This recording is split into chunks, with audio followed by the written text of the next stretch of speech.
राबवून घ्यायला आशा किंवा अंगणवाडीच्या महिला मिळतात, तेव्हा हे सर्व जे अधिकारी किंवा BLO हे काम चुकारपणा करतात आणि काम चुकारपणा करून सगळे गट्टे जणू काय हे तुमचंच काम आहे, माझं नाही. तुम्ही स्थानिक आहात, तुम्ही सर्वांना ओळखता.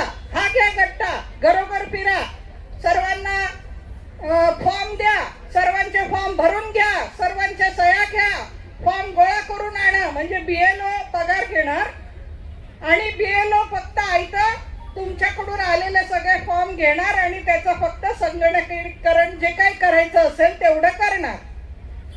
अशी परिस्थिती आहे. जर का नरम लागलं तर कोपराने खणतील, उद्या तुम्हाला ऑनलाईन काम करायला पण सांगतील, तुम्हीच करा सगळं. तर आपण स्पष्ट नकार दिलेला आहे की आशा आणि अंगणवाडीचं काम आणि विशेषतः हे 20 दिवस हे महत्वाचे दोन्हीसाठी आहेत. पावसाळ्यामध्ये रोगराई वाढते, पावसाळ्यामध्ये कुपोषण वाढतं, कारण ग्रामीण भाग असो शहरी भाग असो लोकांना काम धंदे मिळत नाहीत. पावसाळ्यात बांधकाम कामगारांची कामं मिळत नाही, अनेक जणांना काम मिळत नाही, घरामध्ये आहार येत नाही. त्यामुळे अंगणवाडीचा आहार आणि रोगराईचे प्रतिबंधक कामं ही इतकी महत्वाची असताना ते वाऱ्यावर सोडायला लावणार आणि तुम्ही त्यांच्याकडून काम करून घेणार. उद्या समजा डेंग्यूने कोणी मेलं, कुपोषणाने कुणाचा बालकाचा मृत्यू झाला, कोणाला धरणार? अशा अंगणवाडीला धरणार.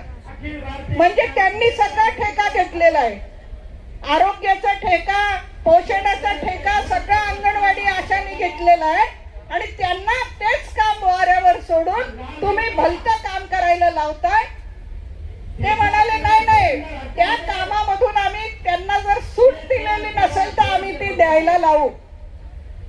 अहो, शिक्षक 15 दिवस वर्गावर नाही गेला तर तो पोर्शन नंतर कंप्लीट करून घेऊ शकतो, कव्हर करू शकतो. पण आशांच्या काही काम न करण्यामुळे कोणाचा जर मृत्यू झाला कुठल्या साथीच्या रोगाने